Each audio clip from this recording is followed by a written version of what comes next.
Introducing Tundra Football League.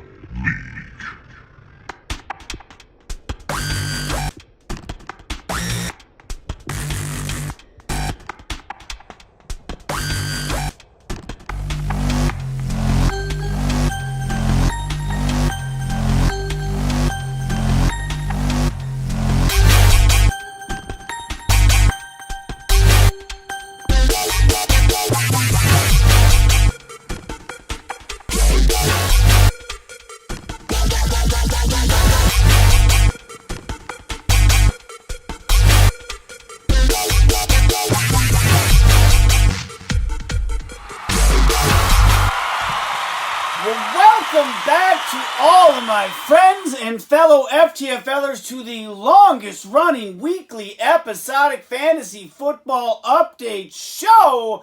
That is right, it is the FTFL Weekly Update. I am your host and the owner of the first place in the North Division Hulkamaniacs, the real king of the FTFL, and I've been telling you all season long, if you listen closely, deep down, that song in all of your hearts. That is right. It is I, Brett Sieber. We are 6 weeks into this season. 7 more weeks of the regular season. Then it's time for the playoffs. That is less than 2 months. And will we make it? Now this week, COVID-wise, a little quiet. At least NFL-wise, there were some tests popping up. Obviously, things are happening around the country. Fingers crossed that we can make this work. Now, 6 weeks in, and we have hit rock bottom here in the FTFL. Of course, not really rock bottom, but it was our lowest scoring week of the year. However, even with the low scoring being low, amazing, the South, which we can all agree is the lesser of the two divisions, nobody, and I said nobody, is below 500 in that division. Of course, in the North, we are dragging two teams who are just kicking, scratching, and clawing, and they kicked and scratched and clawed their way at each other this week, one of which actually got into a bit of a scratching match on the chat board. More on that in a little bit. Adam Swart is involved in yet another trade, and Andy is involved in another trade. Well, who would have thought? The teams I was just talking about, the two bottom teams, trying, I guess, to improve whatever's left of this season, trying to build draft stock for next year. Le'Veon Bell gets traded to the Kansas City Chiefs. And somebody wanted to be a buyer. If you're Andy, you got to be excited. You pick up a 6th-round pick in Mark Ingram, who barely had a cup of coffee with the visitors from Planet B with questionable motives. They probably didn't agree on some of the larger picture things they were hoping to accomplish. Andy sent Bell an 11th-round pick to Swart. Swart, of course, also this week got into it with Sid. I mentioned it on the chat board over Deontay Johnson and Julio Jones. We will get into that a little bit later as well. And a team avenged a 70-point loss from earlier in the season, and that very same team will get a chance to avenge yet another 70-point loss next week. For now, we get to the games from this past week, and we're going to start with the 4-1 Hulkamaniacs taking on the 3-game losing streak Team Linkowitz at 2-3. Now, if we go back just for a moment to the footage from the end of last week's show, why don't we do that? Your Week 6 matchups, the Hulkamaniacs at 4-1 taking on Team Linkowitz at 2-3, who is desperately in need of a win. For me, I have Kamara, Carson, Lockett, and Metcalf all on a bye. John, this is your get-right week. Now, there's really no way I could have possibly known that I was going to lose. I mean, that would be silly to think that I would be able to see the future and understand exactly what was going to happen. Because that's just preposterous. How would I even go about trying to figure that out? I couldn't. However, Team Linkowitz, 78.5. Hulkamaniac, 71.5. That's right. I lost. The bye weeks got me. I didn't have much to offer against John. And, of course, John, welcome back, Derrick Henry. 33 points. What a week for him. Now, he did get an overtime touchdown, which is really kind of almost the difference in this game. Extra football got me. But you win some and you lose some. Jared Goff, 18. Baltimore's defense, 7. Jonathan Taylor, 8. Ronald Jones, the second. 21 points on John's bench. Really could have put a stamp on this one. Ronald Jones, you bring in Leonard Fournette. You bring in Was it LaShawn McCoy? I think so. And all these big names down in Tampa Bay, and your best running back is Mr. Ronald Jones II. For me, George Kittle led the way. Monster game. He had 19.5 for the tight end. Brandon Cooks picked him up 14.5. James Conner required in a trade a couple weeks ago 12.5. The Giants picked him up 12 points. I mean, the people that I was plugging and chugging away to fill those spots of the bye weeks, they did their job. Who didn't do their job, I don't even like to talk about it. But the boogeyman playing got spooked. It's not often you scare the boogeyman. But he had 2 points. And then Mike Evans, half point. Rodgers has been averaging 25 plus points a week. Evans have been averaging 12 plus points a week. That's 37 plus points together. They amounted 2.5, and I lost. Justin Jefferson, 32.5 points on my bench. I almost played him, but decided, you know what, as a rookie keeper, he's probably more valuable. Valuable win for John. I fall to 4-2, and we move on to the next game. The Ryan Deesum Fantasy Football Team coming in at 4-1, taking on the Architect at 2-3. And this is what I mentioned in the opening, that there was a team who avenged an earlier in the season 70-point loss. That's right. Matt lost to Deesum by 70 points. But he didn't lose this one. 80.5 to Ryan Deesum, 77. Carson Wentz in a losing effort, 28 points. Probably one of his better games of the season, even though his team can't really quite get on track. The waiver wire darling of the week, Travis Fulgham, picked up 13 points. Joey Sly got 11. The Packers defense netted Matt 0 points. That's right. In back-to-back weeks, Matt's defense has gotten him 0 points. Can he go 3 for 3? If you're decent, Travis Kelce led the way with 18.5. Mahomes had 18. Aaron Jones, 9.5. Chris Boswell got 9. Allen Robinson, the third, 4.5. Tyler Boyd, 6.5. They got themselves, a combined 11 points. Had Ryan Deesum played Chase Claypool, who scored 12 points, he would have won this week. Now, Chase Claypool is probably going to be his rookie keeper. So alas, Ryan Deesum falls to 4-2. Also of note on Ryan's team, Raheem Mostert is this week's wet paper sack of the week award winner. Raheem Mostert, that dude just cannot stay healthy.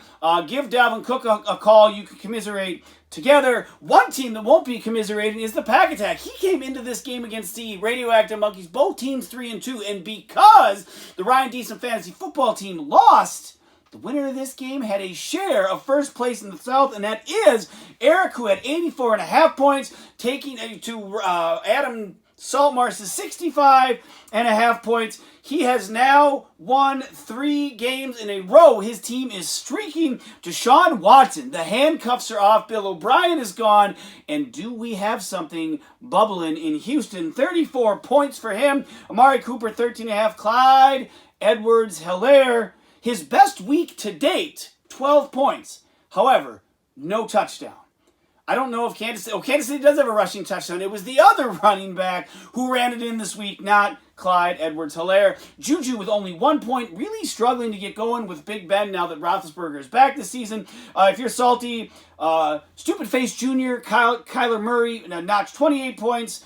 James Robinson got 10, so only 2 less than Clyde, and we're going to see where he is on the chart here in just a moment. Harrison Butker, 9. No one else was above 6.5. And of note, Saltmarsh's trade from a couple weeks ago, he acquired Michael Gallup. To get Michael Gallup, he gave up a 4th-round pick. Now, Dak Prescott getting hurt, not his fault. It's going to be a tough road to hoe, but even before that, things were looking sketchy for Michael Gallup.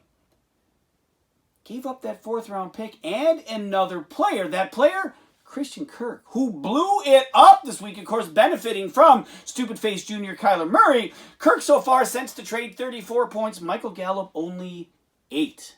Now, to the chart to update between Clyde, Aaron Jones, and James Robinson. Aaron Jones with his 9.5 moves to 85, still a commanding lead over James Robinson at 71, and very much so bringing up the caboose. 56.5 is Clyde Edwards-Helaire. Will Le'Veon Bell eat into that total, and will this chart just get further and further out of whack? If you're Eric, who has never won the Deesum, you gotta hope not. But for the update's sake, we absolutely hope so. Now, what we're going to do here next, we've been doing a little bit of who dis.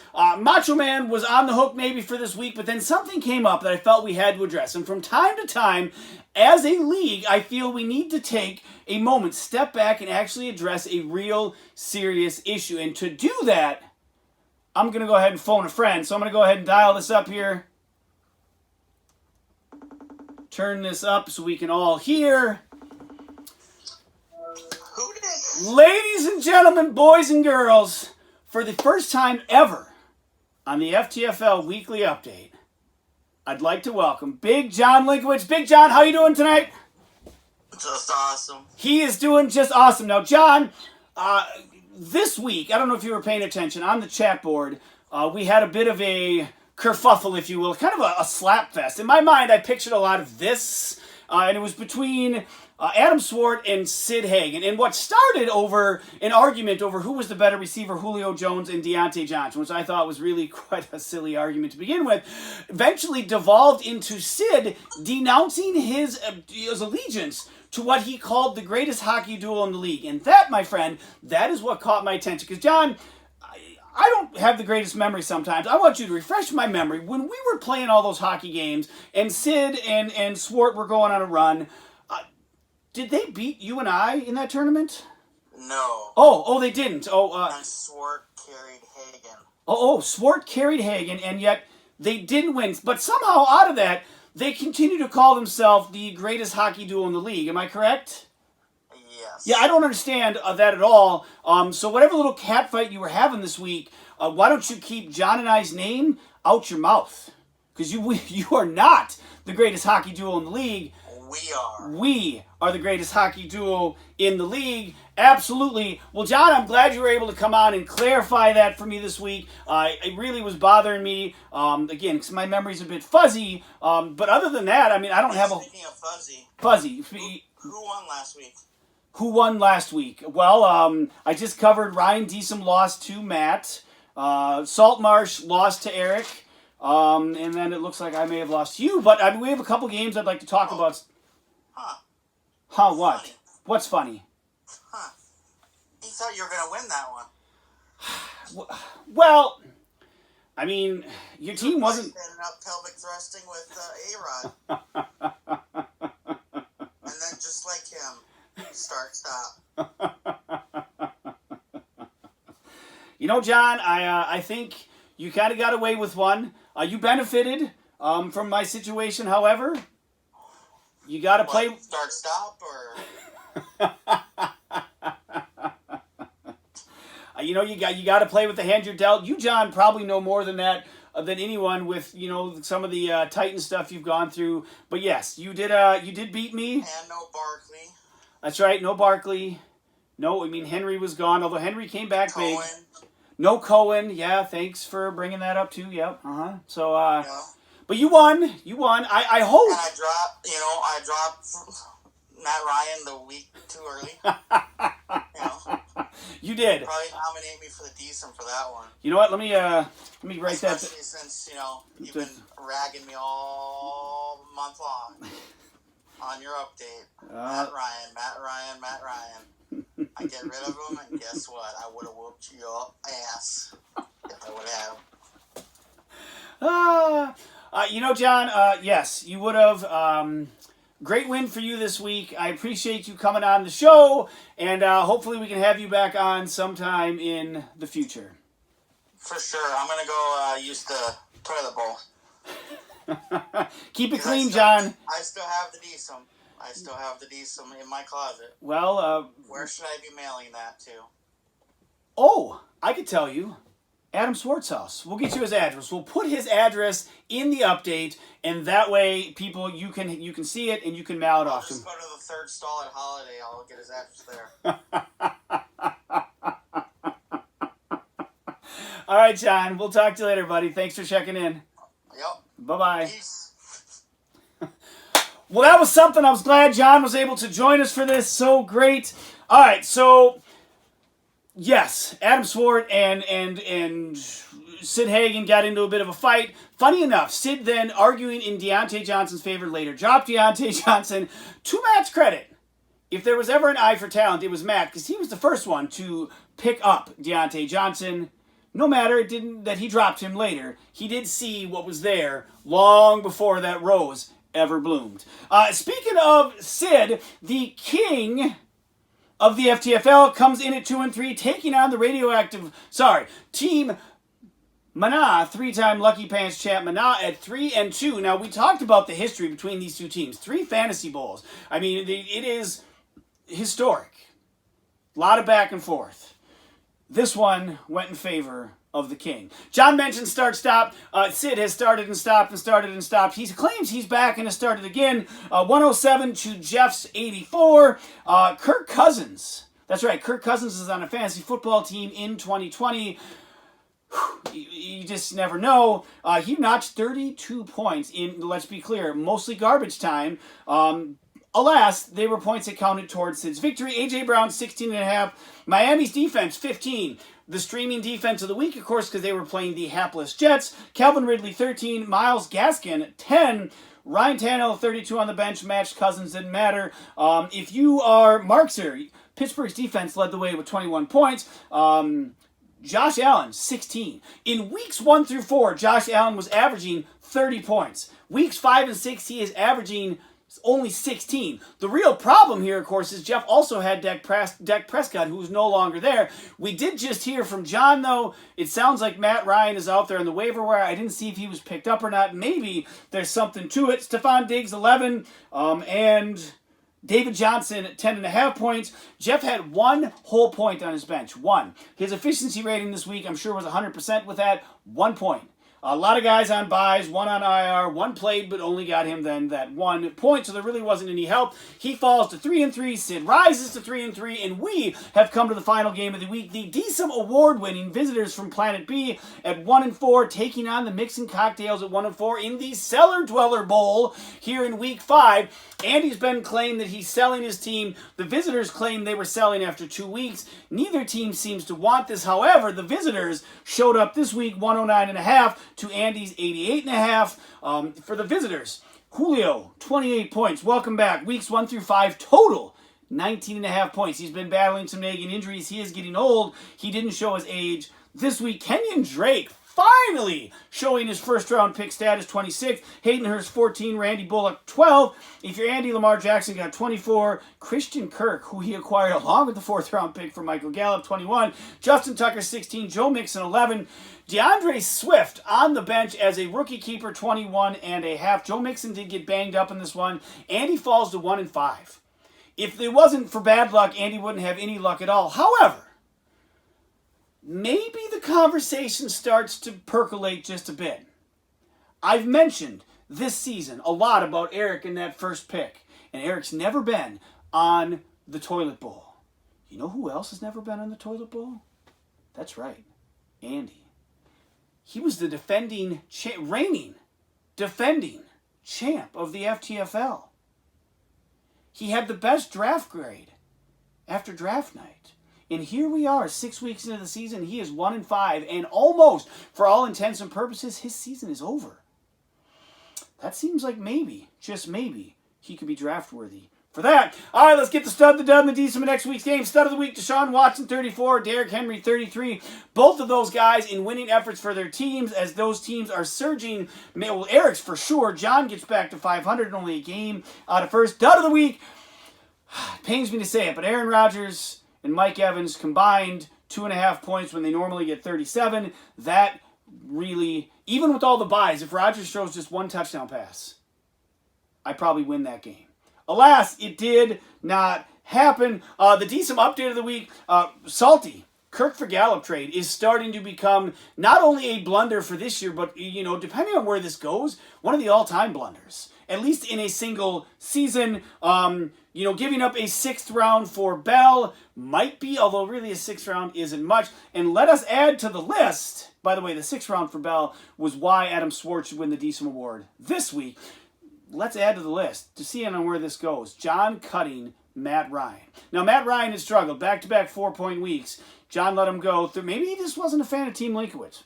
Hard to say. Hard to say. As we head to week 7, we got a couple really prime matchups. The Ryan DSOM Fantasy Football team at 4-2 taking on the Pack Attack at 4-2. First place in the South Division on the line. Wow, what a sweet game to have in week 7. And Ryan DSOM, you better win that one because guess who you got in week 8? That's right. You're going down. Also, the Architect at 3-3 taking on the King at 3-3. The second round of the Friendship Bowl, a 3-3 trying to get to 4-3 and keep pace with the division leaders, at least staying a game out.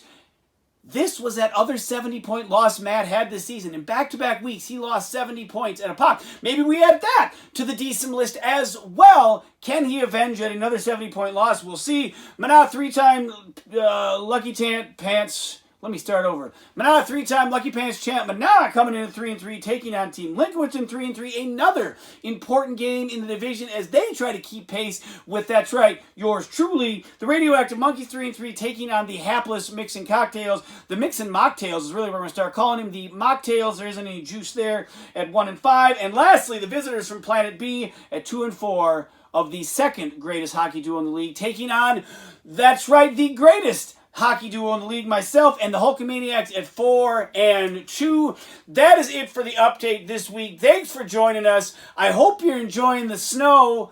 And man, oh man, I love football. Till next week, peace!